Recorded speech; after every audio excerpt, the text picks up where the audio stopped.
अस्सलामुअलैकुम। Direct line के साथ मैं हूं जवेरिया जैद। नाज़रीन, पाकिस्तान ने दहशतगर्दी के खिलाफ गुज़िश्ता 2 दिहाइयों में बेपनाह कुर्बानियाँ दी हैं। ज़रबे अस्ब से लेकर रद्दुल फसाद तक हमारी अफवाज, पुलिस और इंटेलिजेंस इदारे एक ऐसी जंग लड़ रहे हैं जो किसी सरहद पर नहीं बल्कि गली कूचों, अदालतों, स्कूलों और यूनिवर्सिटियों में लड़ी जा रही है। मगर अब एक नई हकीकत सामने है। अफगानिस्तान से मुज़ाकरात में डेडलॉक। तालिबान हुकूमत के साथ बारहा बातचीत के बावजूद सरहद पार से हमले जारी हैं। पाकिस्तान ने नरमी और बुर्दबारी से काम लिया, लेकिन दूसरी जानिब से इसी नरमी का जवाब धमाकों और लाशों से दिया जा रहा है और भारत इस सूरत हाल से भरपूर फायदा उठा रहा है। भारतीय खुफिया एजेंसी रॉब अफगानिस्तान में अपने नेटवर्क्स के जरिए पाकिस्तान मुखालिफ गिरोहों को फंडिंग, तरबियत और असलहा फराहम कर रही है। मकसद साफ है कि पाकिस्तान के अंदर बदअमनी फैलाई जाए और मौशी बहाली को रोका जाए। इस्लामाबाद की कचहरी के बाहर होने वाला खुदकुश धमाका एक बार फिर इस हकीकत को बेनकाब करता है कि पाकिस्तान के खिलाफ जारी दहशतगर्दी की जंग खत्म नहीं हुई, बल्कि एक नए रुख से दोबारा भड़क उठी है।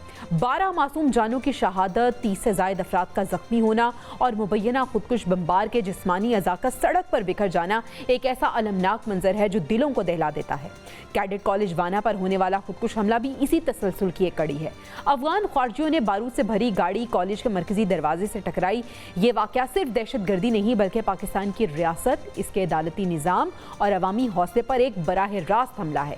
अब वक्त आ गया है कि पाकिस्तान इस फितने के खिलाफ एक नए अज़्म और यकजहती के साथ खड़ा हो। दहशतगर्दी को सिर्फ बंदूक से नहीं बल्कि बयानिए से भी शिकस्त देनी होगी। आज के प्रोग्राम में हम इस पूरी सूरत हाल पे गुफ्तगू करने वाले हैं, डिस्कशन करने वाले हैं। पैनल मेरे साथ मौजूद है।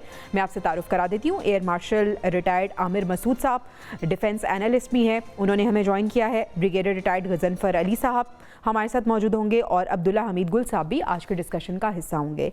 गजनफर अली साहब, आपसे आगाज़ करना चाहूँगी। ब्रिगेडियर साहब, पाकिस्तान में दहशतगर्दी के 2 बड़े वाक़यात होना ये एक वाज़ेह सबूत दे रहे हैं कि पाकिस्तान में दहशतगर्दी की एक नई लहर जिसने बुरी तरह से सर उठाया है। सर, फितना और ख्वारिज, फितना और हिंदुस्तान इसमें मुलविस हैं। इसके असबाब क्या हैं? और ख्वाजा आसिफ साहब ने भी कह दिया कि ये वेकअप कॉल है कि पाकिस्तान के कैपिटल में हमला हो जाना, फिर वाना में ये हमला होना। सर, कैसे देखते हैं इसको? जी बिल्कुल, बहुत बहुत शुक्रिया। बिस्मिल्लाहिर्रहमानिर्रहीम। तो मैं ये कहूँगा कि ये कोई दहशतगर्दी की नई लहर नहीं है। आप उनसे पूछें जो फोर्सेस डेवलपमेंट और जिस तरह पाकिस्तान की फोर्सेस इंटेलिजेंस बेस्ड ऑपरेशन और उसके साथ साथ काइनेटिक ऑपरेशंस कर रही हैं केपीके के अंदर, एजेंसीज के अंदर। आपको पता है कि पिछले महीने का अगर आप रिकॉर्ड निकाल ले तो इवन अफगानिस्तान से आने वाली तश्कीलों में 10 लोग, 25 लोग, 35 लोग, 52 एक तश्कील थी जो 52 लोगों की थी, जिसको टारगेट किया गया था अपना बॉर्डर के ऊपर। उसके बाद फिर अफगानिस्तान से जरगा आया था कि वो सारे अफगानी थे उनकी लाशें लेने के लिए। और इसके साथ साथ आपने देखा कि पाकिस्तान में पुलिस लाइन पे हमला हुआ, पेशावर के अंदर मुख्तलिफ थानों पे हमला हुआ, बन्नू के अंदर हमला हुआ, के ऊपर हमला हुआ, पुलिस लाइन पे हमला। परसों भी, आज भी, कल भी अहमद अपना दरा आदम खेल में एक पुलिस चौकी के ऊपर हमला हुआ है। पुलिस चौकी ने बड़ा दहशत अपना वेलेंटली, बड़े जज्बे, बड़े हिम्मत से उसका मुकाबला किया। तो ये तो एक ऐसी दहशतगर्दी की एक ऐसी लहर है जो जारी है पाकिस्तान के अंदर, पता नहीं कब से। अब बात ये है कि हम दरमियान में मुज़ाकरात आए, मुज़ाकरात के 2 दौर हुए, आपके सामने है। एक दौर हुआ दोहा में, उसके बाद फिर टर्किया में दो दौर हुए और उसके बाद वो किस चीज पे खत्म हुए? टर्की के अंदर जो अपना मुज़ाकरात हो रहे थे वो खत्म इस बात के हुए कि जब वो मुज़ाकरात चल रहे थे तो उसी वक्त उनका एक वजीर कबायली अमूर का एक वजीर है, उसकी एक स्टेटमेंट आई जो आपकी नजर से गुजरी होगी और उसने क्या गलीज किस्म की जबान इस्तेमाल की जिससे उसने पाकिस्तान को थ्रेटन पाकिस्तान मुखालिफ नारे लगवाए, ये नारे लगवाए और हम अफगानिस्तान में आएंगे और ये करेंगे, आज के लिए मुखालिफ तराना यूएसए में और बाकी जगह पे अफगानियों की तरफ से चलाया जा रहा है। तो फिर उस चीज के ऊपर, उस तकरीर के ऊपर पाकिस्तान वफ्द ने कहा जी अब मुज़ाकरात नहीं हो सकते, अभी हम we can not continue any. तो उसके बाद आप देखिए कि जैसे ही वो वहां से आते हैं और आपका इस्लामाबाद के ऊपर हमला हो जाता है, तो बात यह है कि जो कुछ उसने अपनी तकरीर में कहा था जो बुनियादी तौर पे अगर आप दुनिया का कन्वेंशन पढ़ें, जनीवा कन्वेंशन पढ़ें, additional protocol to Geneva convention पढ़ें, या आप देखिए कि सेकेंड वर्ल्ड वॉर के बाद जर्मन के जो जर्नल थे उनको ट्राई किया गया था, एक बहुत बड़ा ट्रायल हुआ था जिसका बुनियादी नुक्ता ये था कि उन्होंने सिविलियन आबादी को फ्रांस में या बाकी स्पेन में, इटली, बाकी जगह जहाँ जहाँ उन्होंने हमला किया उन्होंने सिविल आबादी को टारगेट किया। उसके ऊपर उनके ऊपर वो वॉर क्राइम के तहत वो ट्रायल चलाए गए थे, बड़े मशहूर ट्रायल्स हैं जिसके साथ उनके ऊपर डेथ पर। तो पाकिस्तान को भी जाना चाहिए कि वॉर क्राइम है यार, इसके खिलाफ मुकदमा कायम करो, इंटरनेशनल कोर्ट ऑफ जस्टिस को अप्रोच करके उसकी तकरीर वहां लेके जाएंगे। तो बात यह है कि उन्होंने ये कहा। अब पाकिस्तान जो है उसने तो बारहा ये कहा है कि भाई अब असल में इसका जवाब जो है वो कहते हैं ना, जवाब तरकी ब तरकी। अगर आप उनको पत्थर मारे तो आप उसको मारे, ईंट उठा के मारे। तो पाकिस्तान को करना चाहिए कि दुनिया से 2-3 लोगों को हायर करें जो इंटेलिजेंस एजेंसियां करती है, 3-4 व्हीकल जो है उसके अंदर एक्सप्लोसिव लैंडन करें और जाके अफगानिस्तान के बाजारों में मार दे। लेकिन पाकिस्तान ये काम नहीं करता भाई, हम सिविलियंस को टारगेट नहीं करते। बिल्कुल ऐसी, और हमेशा से हमारी अप्रोच यही रही है। Brigadier retired air marshal Aamir Masood साहब भी हमारे साथ मौजूद हैं। आमिर मसूद साहब, आप इस दहशतगर्दी को किस तरह से देख रहे हैं? डॉट अगर हम कनेक्ट करें, कल हमने देखा कि नई दिल्ली में एक पहले बताया जाता है कि वहाँ पे जो है सिलेंडर फटा है, उसके बाद वही बयानिया उन्होंने बनाया कि नहीं ये खुदकुश हमला है। उसके बाद हमने देखा वाना में दहशतगर्दों ने हमला किया और आज अफसोसनाक वाकया पाकिस्तान के कैपिटल में पेश आया। सर, तालिबान हुकूमत के साथ एक तरफ हमारे मुज़ाकरात जारी हैं, बातचीत जारी है, दूसरी तरफ से हम देख रहे हैं कि ये हमले हो रहे हैं। क्या करना चाहिए पाकिस्तान को अब? जी बहुत शुक्रिया आपका। बिस्मिल्लाहिर्रहमानिर्रहीम। देखें जी, ये जो एक इस वक्त 2 फ्रंट सिनेरियो बन चुका है और इंडिया जिसकी बहुत कोशिश थी कि इस तरह का मामला हो पाकिस्तान के खिलाफ, पाकिस्तान की दोनों सरहदें जो हैं उनमें खून रेजी हो और उनको गैर महफूज किया जाए, तो वो मैं समझता हूँ किसी हद तक कामयाब ज़रूर हुआ है इस कोशिश में और इस काविश में। और ये उसकी इन्वेस्टमेंट रही है पिछले कोई 4-5 दिहाइयों से, जबकि हम इन्वेस्टमेंट कर रहे थे कि तालिबान शायद ऐसे लोग हैं जिनको हम थोड़ा सपोर्ट कर सकते हैं, बिकॉज उनको मार्जिनलाइज किया गया था अमेरिका के होते हुए और रशिया के होते हुए, और पख्तून होने की वजह से उनकी मेजॉरिटी है और उनको एक पीपल्स गवर्नमेंट में हिस्सा जरूर मिलना चाहिए। और वो सपोर्ट हमने की। भाईचारे में अफगानियों की मदद की जब रशियन वॉर थी और इतने ज्यादा हमारे पास रेफ्यूजीज आए, जो कि दुनिया के सबसे ज्यादा रेफ्यूजीज आप समझेंगे थे हमारे पास, और हम उनको स्पॉन्सर करते रहे, मेहमान नवाजी की। और आज हम जो मामला देख रहे हैं वो बिल्कुल उल्ट हो चुका है। ये नहीं, आप अगर मैंने खुद इनके साथ कॉन्फिडेंस बिल्डिंग मैयर्स में कुछ मीटिंग्स अटेंड की हैं, तो अफगान हुकूमत के वो जो पहले जो नदरन अलायंस के थे वो आपसे बहुत नफरत करते थे और वो समझते थे कि तमाम उनकी जो प्रॉब्लम्स हैं उसका जो मसला है वो सारा पाकिस्तान पे जाता है। लेकिन आज जो हैरानकुन बात है वो ये है कि तालिबान भी आपसे अब उनकी कोई सिंपैथी नहीं है, बल्कि वो आपके दुश्मनों के साथ जाके एक कॉपरेशन कर रहे हैं, दोस्तियां बढ़ा रहे हैं और उनकी शह पे आपके सरहद के अंदर खून रेजी कर रहे हैं। तो टीटीपी और टीटीए बेसिकली एक तस्वीर के 2 रुख हैं। सो ये एक बहुत लम्हा फिक्रिया होना चाहिए पाकिस्तान के लिए भी और पाकिस्तान की ऑफ कोर्स लीडरशिप के लिए भी और सिक्योरिटी फोर्सेस के लिए भी, कि ये जो दोनों फ्रंट को गर्म किया गया है इसको इसके साथ कोई ना कोई हल निकालना चाहिए। क्योंकि हम इस तरह से देखें, अफगानिस्तान जिस तरह से डिसफंक्शनल हो चुका है पिछले 4-5 दिहाइयों में, और जितनी टेररिस्ट ऑर्गेनाइजेशन उधर आ चुकी हैं, उनका जरिया माश जो है वो सिर्फ इस वक्त लड़ाई है। और वो इस वक्त जिस तरफ से पैसे आएंगे वो मर्सनरीज के तौर पे उसका काम करेंगे, जो कि वो कर रहे हैं टीटीपी की सूरत में पाकिस्तान के अंदर। पाकिस्तान को चाहिए इस वक्त कि इस फ्रंट को किसी हद तक जिस तरह से हो सकता है इसको बंद किया जाए, इसको कम किया जाए, इसको प्रोलॉन्ग ना होने दिया जाए। ठीक है, पाकिस्तान तो अपनी पूरी कोशिश कर रहा है। अब्दुल्ला गुल हमीद साहब को भी शामिल गुफ्तगू करते हैं। अब्दुल्ला साहब, पाकिस्तान की नरमी का, पाकिस्तान की बुर्दबारी का जवाब इस तरह से दिया जा रहा है, धमाकों से दिया जा रहा है, लाशों से जवाब दिया जा रहा है। ख्वाजा आसिफ साहब कह रहे हैं कि पूरा पाकिस्तान इस वक्त हालत जंग में है और ये एक वेकअप कॉल है। सर, क्या आप समझते हैं कि अब हमारे जो मुज़ाकरात हैं, जो हमारे सालसी हैं, वो अभी भी, हमने ये कहा है कि अगर सालसी कहेंगे तो हम मुज़ाकरात करने को अभी भी तैयार हैं, क्या इस सूरत हाल में मुज़ाकरात होते हुए नजर आ रहे हैं आपको आगे? बिस्मिल्लाहिर्रहमानिर्रहीम। जवेरिया साहब बहुत बहुत शुक्रिया।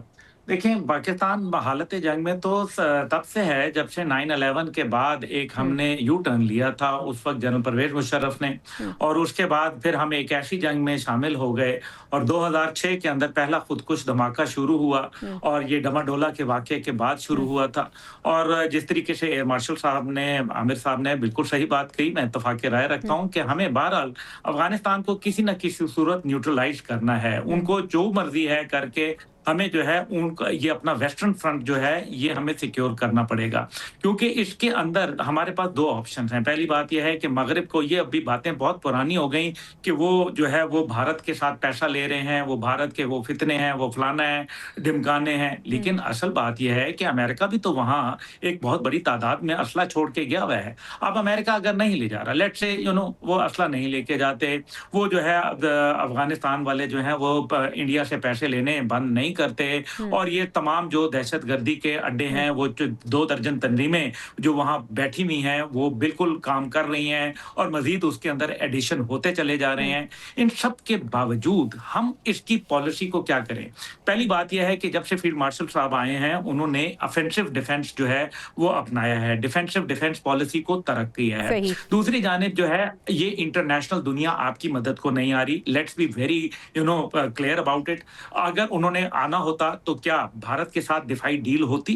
क्योंकि भारत जो है वो तो बराह रास्त जो है दहशतगर्दों को सपोर्ट कर रहा है, और सिर्फ यहाँ हम्म, अफगानिस्तान में या पाकिस्तान में दरअंदाजी नहीं, बल्कि उसकी जो है कनाडा, अमेरिका, बर्तानिया और कतर के अंदर प्रूव्ड है। बिल्कुल उसकी पूरी जो है दुनिया उसने देख रही रॉयल है ये। फैमिली नेपाल को कत्ल करवा दिया था। जी हम्म, हाँ, तो हम्म, पूरी दुनिया देख रही है। तो चले, अब क्योंकि अमेरिका ने एक जॉइंट क्रिएट करना है हम्म, चाइना की मुखासमत के अंदर, और उसको उन्होंने फिलहाल जो है कुर्रा फाल जो है हम्म, वो भारत के हाथ में निकला हुआ है। लेकिन हम्म, इन सब के हम्म, बावजूद हमें क्या करना है? क्या पूरी पाकिस्तानी कौम का बयानिया इस टाइम पे अफगानिस्तान के हवाले से वो है जो होना चाहिए? क्या हम्म, अफगानिस्तान में एक आवाज है जो पाकिस्तान के हक में निकल रही है? तो फिर यहाँ हम लोगों को क्या तकलीफ है कि हम्म, हम अफगानिस्तान के हवाले से जो है वो नरम गोशे सॉफ्ट रखें? कॉर्नर हमें रख रहे हैं भी जी। उनको जो है वो स्ट्रांगली डील करना चाहिए, हम्म, लेकिन हम्म, काइनेटिक और नॉन हम्म, काइनेटिक अप्रोच दोनों को लेके चलना है। हम्म, दूसरी जानिब जो है, हमें जो है वो कोशिश ये करनी चाहिए कि इनकी जो ये टाइम बाइंग जो थ्योरी है, हम्म, इसके अंदर अपने आप को ना पड़ने दें, क्योंकि ये स्प्रिंग ऑफेंसिव लॉन्च करेंगे हम्म, नौरोज के बाद, और ये हमेशा से उनकी 40 अच्छा। साल, ब्रिगेडियर साहब और एयर मार्शल साहब दोनों इस चीज को हम्म, जानते हैं हम्म, कि पिछले 40 साल में जब भी विंटर्स आते हैं तो हम्म, ये इनकी अमलियात जो है कमजोर पड़ जाती हैं, और फिर ये दोबारा नौरोज के बाद से दोबारा एक्टिव हो जाते हैं। इन्होंने हम्म, पैसा खाया हुआ है हम्म, भारत से, इन्होंने जो हम्म, है वो वहां हम्म, बाकायदा अफगान नेशनल आर्मी के ट्रेन लोग मौजूद हैं, हम्म, जो दहशत उनको किराए पे हासिल किया जाता है, पाकिस्तान के खिलाफ इस्तेमाल किया हम्म, जाता है। हम्म, लेकिन पाकिस्तान को अब भारत के साथ मेरे ख्याल में कोई मीनिंगफुल जो जो जवाब है वो देना पड़ेगा, और मीनिंगफुल उसके लिए जवाब देना पहले होगा। बाकी ब्रिगेडियर साहब के सामने यही सवाल रखना चाहूंगी। ब्रिगेडियर साहब, हमने डिफेंसिव डिफेंस अप्रोच को ठुकरा दिया है और ऑफेंसिव डिफेंस अप्रोच को अपना लिया है। कितना ज़रूरी है ये? और अफगानिस्तान की अगर हम बात करें तो भारत का अलहकार बना हुआ है, अफगानिस्तान की सरजमीन इस्तेमाल हो रही है। हमने अब क्या लाहे अमल अपनाना है कि हमारा वेस्ट बैंक भी स्ट्रांग रहे और हम नबूरदास माँ भी हो जाएं इस सिचुएशन से?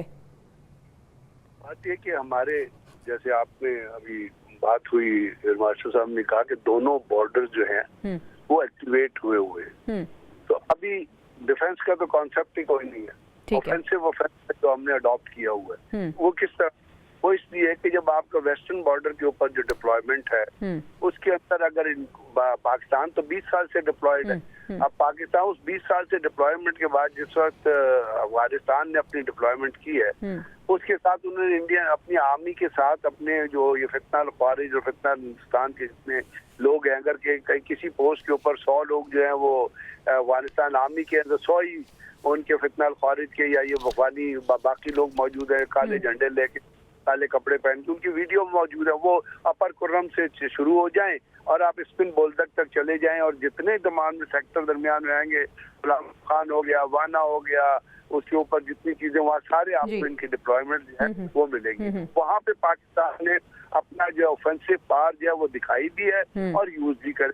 जो आपका ईस्टर्न सेक्टर है वहाँ पे इंडिया ने 30,000 फौज जमा की हुई है और इस वक्त आपको पता है इस पॉइंट ऑफ टाइम में पाकिस्तान, इंडियन नेवी और पाकिस्तान नेवी कुछ 34 नॉटिकल माइल सर क्रीक से आप जब ओशन में जाते हैं तो वहाँ पे डिप्लॉयड है। इंडिया भी प्रैक्टिस वहाँ पे फायरिंग प्रैक्टिस कर रहा है, पाकिस्तान नेवी भी फायरिंग प्रैक्टिस कर रही है।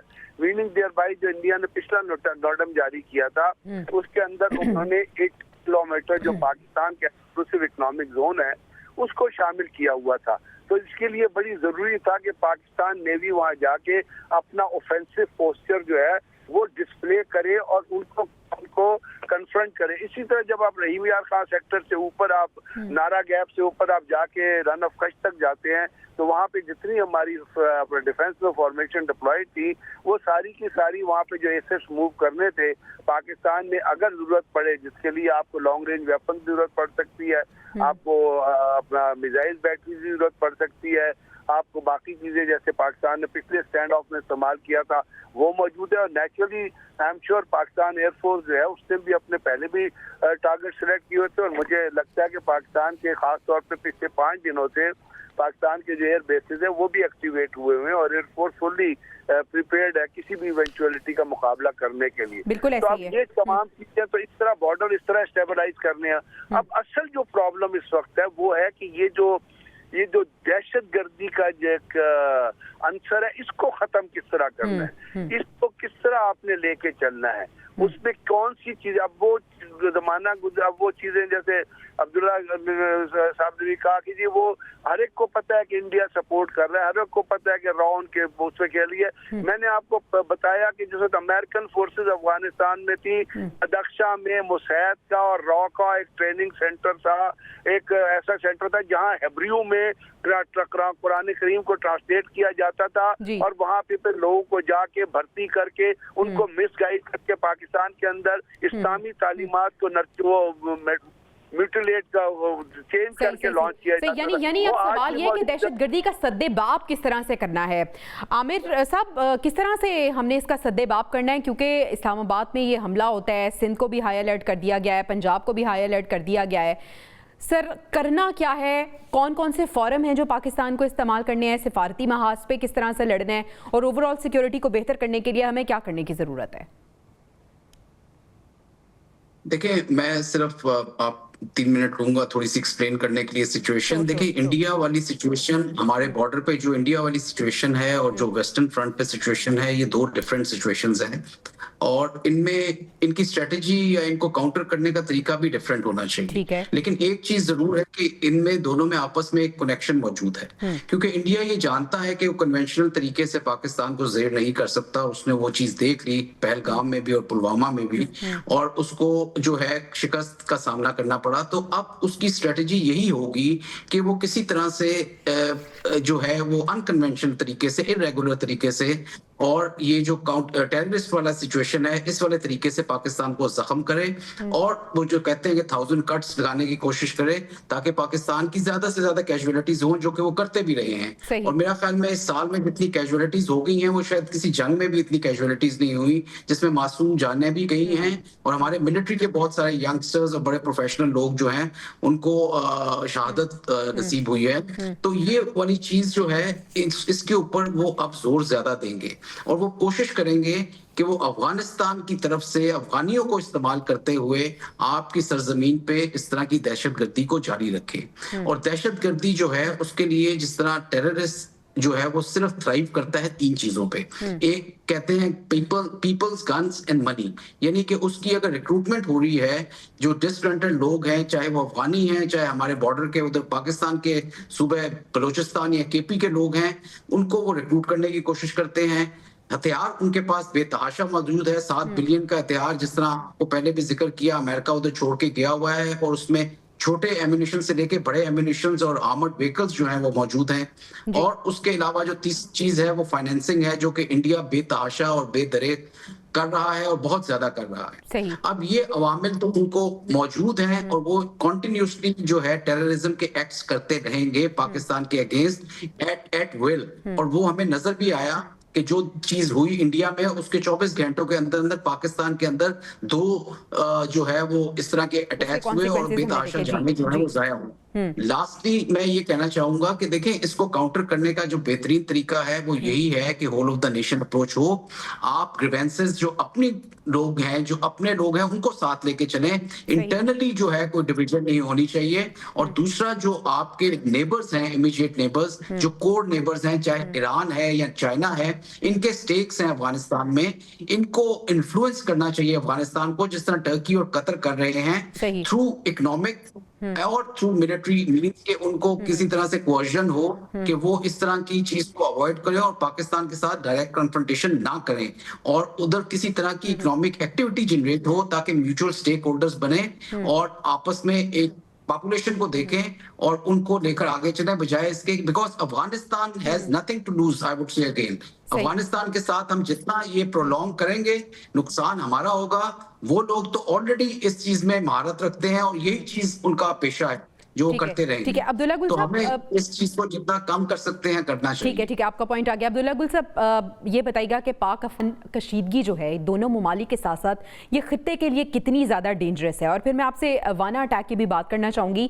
वाना पे जो हमला किया गया है, ये अपनी तरफ से तो अपेरेंटली कोशिश की गई है APS-2 बनाने की, लेकिन हमारी जो पाक फौज है उसने भरपूर जवाब दिया है और अब तमाम तर जो ये कैडेट कॉलेज है इसको क्लियर करा लिया गया है। 3 ख्वारिज अभी भी वहाँ पर मौजूद हैं।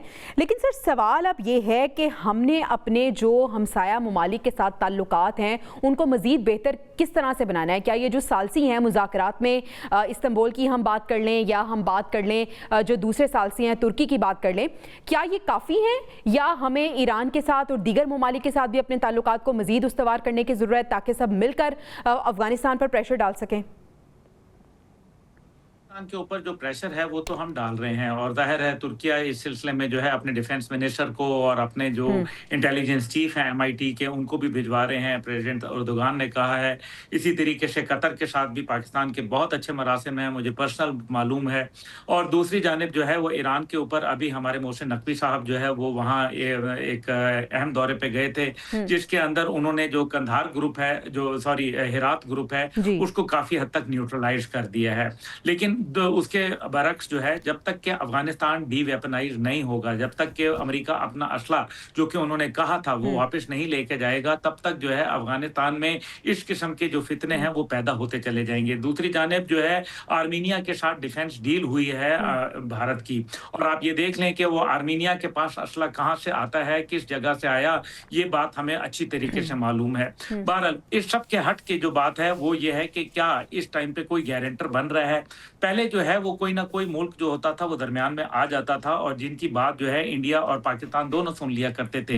लेकिन अभी 2 न्यूक्लियर स्टेट्स जो हैं वो बिल्कुल एक मेरे ख्याल में eyeball to eyeball आके खड़ी हुई हैं और हिंदुस्तान जो है वो भी अपनी जिद के ऊपर कायम है और रोजाना वो पाकिस्तान की जो एक हसद है उसके अंदर वो जल रहा है। दूसरी जानिब जो है उन्होंने एक पूरी स्टेट को, एक पूरी नेशन को जो है वो पाकिस्तान के खिलाफ ला खड़ा किया है। दूसरी जानिब पाकिस्तान के अंदर पॉलिटिकल डिफरेंसेस हैं।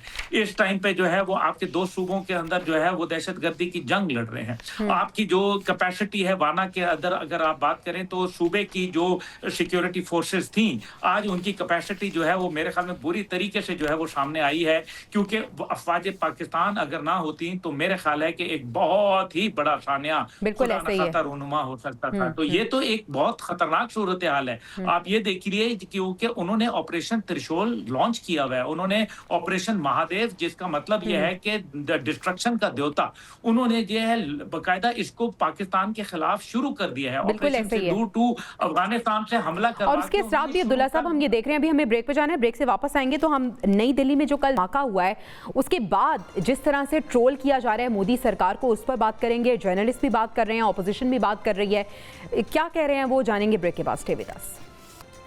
वेलकम बैक नाज़रीन। कल भारत के दारुल हुकूमत नई दिल्ली में लाल किला मेट्रो स्टेशन के करीब धमाका हुआ जिसमें 10 अफराद हलाक और मुतअद्दिद जख्मी हो गए। अब धमाके के बाद भारतीय पुलिस का पहला मौक़िफ़ सामने आया कि ये सिलेंडर धमाका था, लेकिन फिर भारतीय मीडिया ने फौरी तौर पर पाकिस्तान मुखालिफ फॉल्स फ्लैग मुहिम चला दी और चंद घंटों में बयानियां बदलकर पाकिस्तान पर इल्ज़ामात की बौछार कर दी। दूसरी तरफ हम देख रहे हैं कि भारत में बिहार के इंतखाबात भी हो रहे हैं। भारतीय एक सहाफ़ी हैं रवि नैयर, उन्होंने लिखा है कि बिहार इलेक्शन में बीजेपी कमज़ोर पोजीशन पर है, मज़ीद धमाकों की की भी तवक्को है।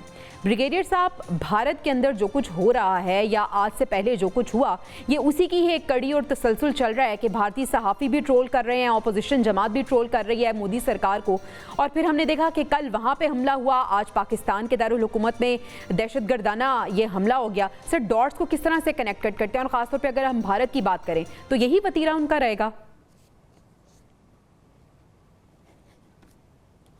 जी बिल्कुल, आपने जो चीज पॉइंट आउट की है और खास तौर पे आपने जो मीडिया के हिसाब से जो चीज पॉइंट आउट की है जी, वो आज का नहीं है उनका रवैया। आप देखिए ना, माजी में यानी इससे पहले 2018 की आप इन्होंने जब पाकिस्तान के ऊपर हमला किया था और 2 कौवे मार के गए थे, उसके बाद अगर याद हो तो दुनिया के लीडिंग टेलीविजन चैनल जिसमें अल जजीरा भी एक चैनल था, उन्होंने इस मीडिया के ऊपर रिपोर्ट चलाई थी, भारतीय मीडिया के ऊपर एक्सप्लोसिव रिपोर्ट जी। और बहुत सारे चैनल थे जिन्होंने भारतीय मीडिया को वॉर मॉन्गरिंग मीडिया करार दिया था जी। और हमने नहीं कहा, आपने नहीं कहा, रवीश कुमार हैं, बहुत बड़े सहाफी हैं, इंडिया के ही हैं, आपने जानती होगी उनको। वो एनडीटीवी में थे, फिर जब एनडीटीवी वो प्राइवेटाइज हुआ तो उनको एनडीटीवी से निकाल दिया, जब वो उसको अंबानी ने ले लिया।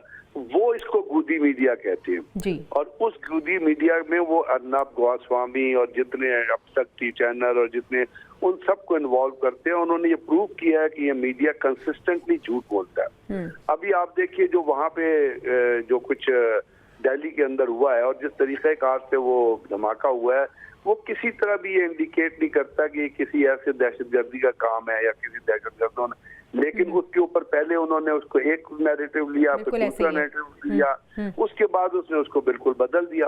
असल में रॉ के अंदर एक सेल है मीडिया मैनेजमेंट का, जो बुनियादी तौर पे रिपब्लिक टीवी जो है और जो एनडीटीवी है, उसका जो एक डायरेक्टर है वो पोस्ट होता है उस मीडिया मैनेजमेंट सेल के अंदर, एमएमसी उसको कहते हैं, और उसको हेड करता है रॉ का एक डायरेक्टर।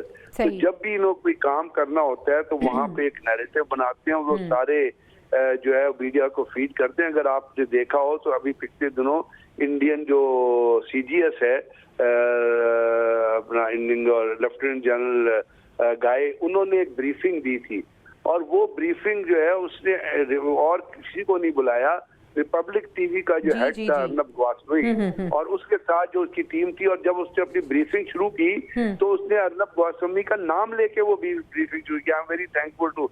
तो क्यों बुलाया गया था? क्योंकि वो नरेंद्र मोदी का जो नैरेटिव है और जो दहशतगर्दी वो रिपब्लिक टीवी लेके चलता है और वो जिस तरह दिखता है तो लगता है कि वो पागल बंदा है जो आके बैठा हुआ है। तो ये तमाम चीजें तो एक इनकी पुरानी ट्रेडिशन है और ये यही करते रहेंगे। इसके अलावा ये वो चैनल्स हैं जिन्होंने काबुल के अंदर 6 मंजिला होटल भी बना दिया था।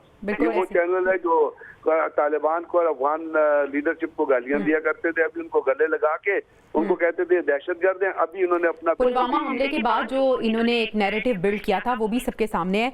आमिर मसूद साहब, भारतीय मीडिया का किरदार अगर हम इस पे बात करें तो हमेशा ये मशकूक रहा है और गैर संजीदा रवैया इनका रहा है। अभी भी हमने देखा कि कल जो वाकया पेश हुआ, किस तरह से उसको इन्होंने इल्ज़ाम पाकिस्तान पे लगा दिया। और जब ये वाकया हुआ था तो पाकिस्तान की आवाम, पाकिस्तान का बच्चा बच्चा जानता था कि अब से कुछ देर बाद पाकिस्तान पे इल्ज़ाम लगा दिया जाएगा।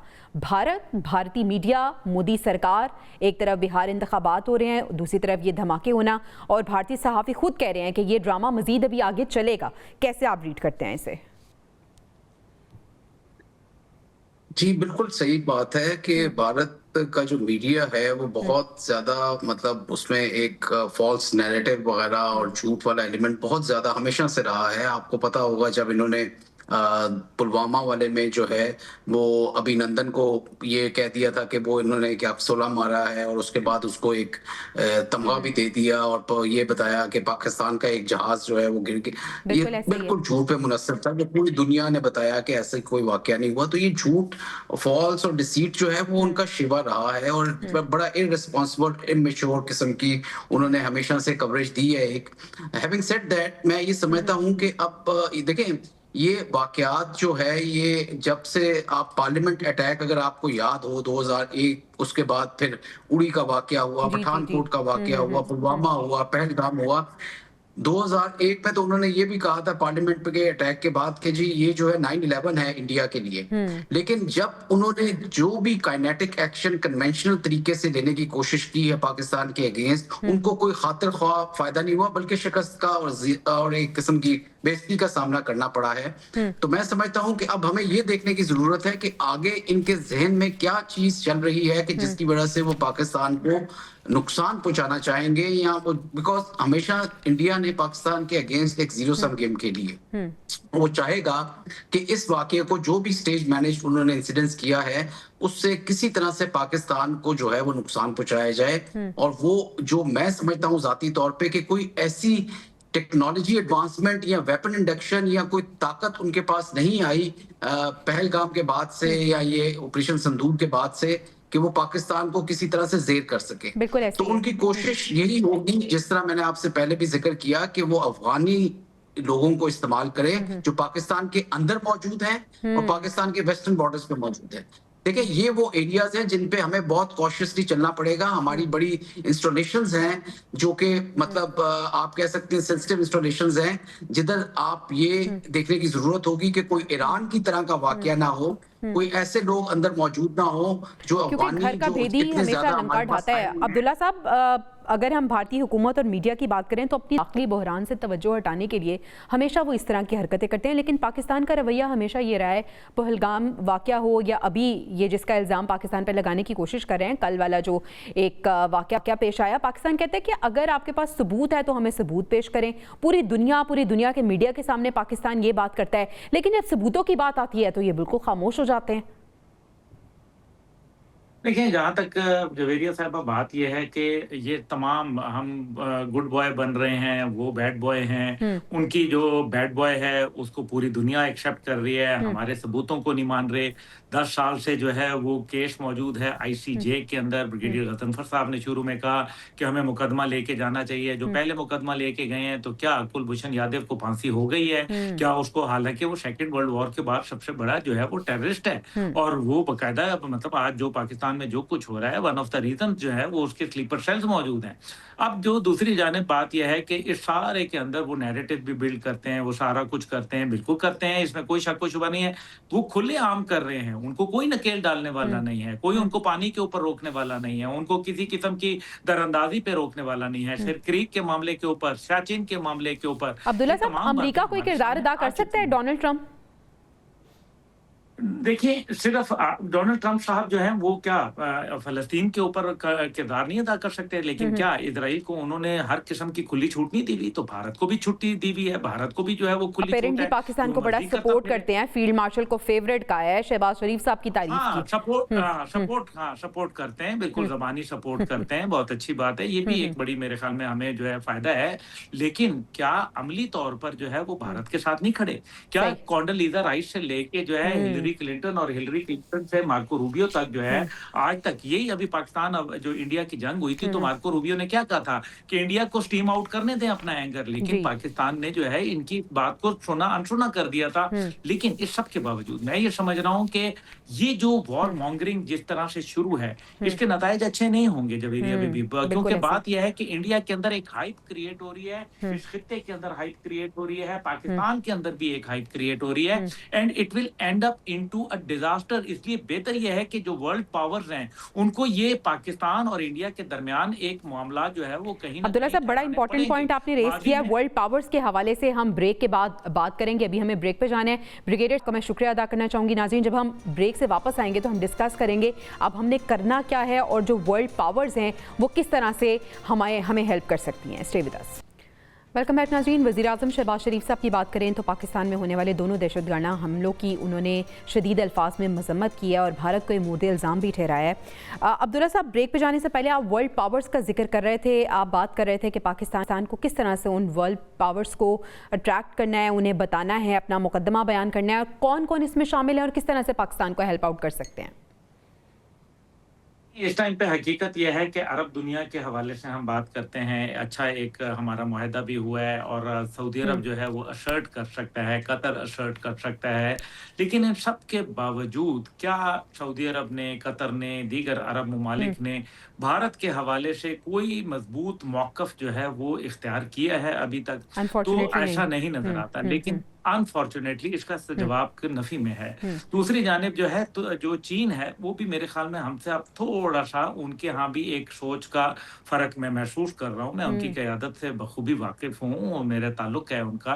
तो मैं ये देख रहा हूँ कि जब ट्राइलैटरल हमारे टॉक्स हुई थी उसके बाद से जिस तरीके से चीन ने उनको आहनी हाथ से लिया था, लेकिन उसके बाद जब अमेरिका ने एक पाकिस्तान के साथ फिर हम एक जो बैलेंस कायम करने चले हैं ईस्ट और वेस्ट में, जो कि मैं समझता हूँ होना चाहिए, लेकिन लगता यह है कि ये बैलेंस जो है कुछ लोगों को पसंद नहीं आ रहा और वो ये चाहते हैं कि आइदर यू लुक ईस्ट और आइदर यू लुक वेस्ट, एक पॉलिसी अपना लें। इसी वजह से जो मामलात हैं वो फिर तीसरी बात यह है कि जिस तरीके से चाइना को एक किरदार अदा करना चाहिए था और वो एक बहुत बड़ा किरदार अदा कर सकते थे मशरिक़ वुस्ता के हालात में, लेकिन वो ज़रा उन्होंने रिस्ट्रेंट का मुज़ाहरा किया और उसकी वजह से जो उनका एक बतौर एक सुपर पावर का जो स्टैचर जिस तरह से बढ़ रहा था 3 सितंबर के बाद से, वो उसके अंदर मेरे ख्याल में एक अभी जो है वो मुश्किलात पेश आई हैं। तो ठीक है सर, आपका पॉइंट आ गया। वक्त की किल्लत है। आमिर मसूद साहब, ईस्ट और वेस्ट हम बैलेंस क्रिएट करना चाह रहे हैं, लेकिन दोनों साइड्स ये कह रही हैं या हम ईस्ट साइड पर रहें या हम दूसरी साइड पर रहें। पाकिस्तान को क्या करने की ज़रूरत है? जी, जो हमारा खित्ता है और स्पेशली जो अफगानिस्तान है वो हमेशा से ग्रेट गेम का एक सेंट्रल कोर एरिया रहा है। और अगर आप देखें तो पहले जहां बर्तानिया और रशिया के दरमियान ग्रेट गेम होती थी, आज वो अमेरिका और चाइना के दरमियान जो है अफगानिस्तान में चल रही है। चाइना और अमेरिका की डिफरेंट कॉन्फ्लिक्टिंग जो इंटरेस्ट हैं वो इधर मौजूद है। चाइना चाहेगा कि यहाँ पे इकोनॉमिक एक्टिविटी हो और वो कनेक्शन हो ईस्ट और वेस्ट का और नॉर्थ और साउथ का, और उसका जो BRI का जो प्रोजेक्ट है वो आगे बढ़े और इस खित्ते में अमन हो। अमेरिका ऑन द कॉन्ट्ररी नहीं चाहेगा कि चाइना को इनरोड्स मिले और वो एक chaotic situation definitely will help America in maintaining sort of instability in this region, और उसकी वजह से वो चाइना इनरोड्स नहीं बना सकता। सो सबसे इंपॉर्टेंट चीज जो यहाँ पे है वो ये है कि पाकिस्तान और अफगानिस्तान को स्पेशली अपने मामलात बायलैटरली करने पड़ेंगे। आप लोगों की हिस्ट्री एक है, आप लोगों के बहुत सारे हीरोज एक हैं, आप लोगों का कल्चर एक है। पख्तून जो आपके KP एरिया के लोग हैं उनको आप इंगेज करें अफगानिस्तान की गवर्नमेंट के साथ, उनकी फैमिलीज कहीं आपस में रहती हैं। जिरगे का कॉन्सेप्ट मौजूद है, इसको अलाइव करना चाहिए और अपने म्यूचुअल चीजों को खुद सॉर्ट आउट करना चाहिए, स्पेशली तालिबान के साथ जिनके साथ हमारा एक कल्चरल रिलेशनशिप और एक रिलीजियस रिलेशनशिप रहा है और उनको हम बहुत ज्यादा सपोर्ट करते रहे हैं। फैमिली मेंबर्स हैं वो हमारे।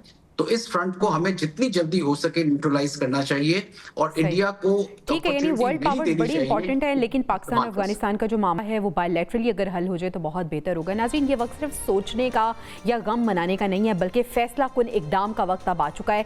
पाकिस्तान के अवाम को याद रखना होगा कि दहशतगर्दी का मकसद सिर्फ लाशें गिराना नहीं बल्कि हौसले तोड़ना होता है, और जब कौम अपने शहीदों के खून पर मुत्तहिद हो जाए तो दुनिया की कोई ताकत इसे झुका नहीं सकती। ये वतन बारहा जलकर भी जिंदा रहा है और इस बार भी इंशाअल्लाह रॉ के खुफिया अड्डे, ख्वारिज के ठिकाने और दहशत के साए सब मिट जाएंगे। बाकी रहेगा तो सिर्फ पाकिस्तान। इजाजत दीजिए, इंशाअल्लाह आपसे कल मुलाकात होगी। अल्लाह निगहबान।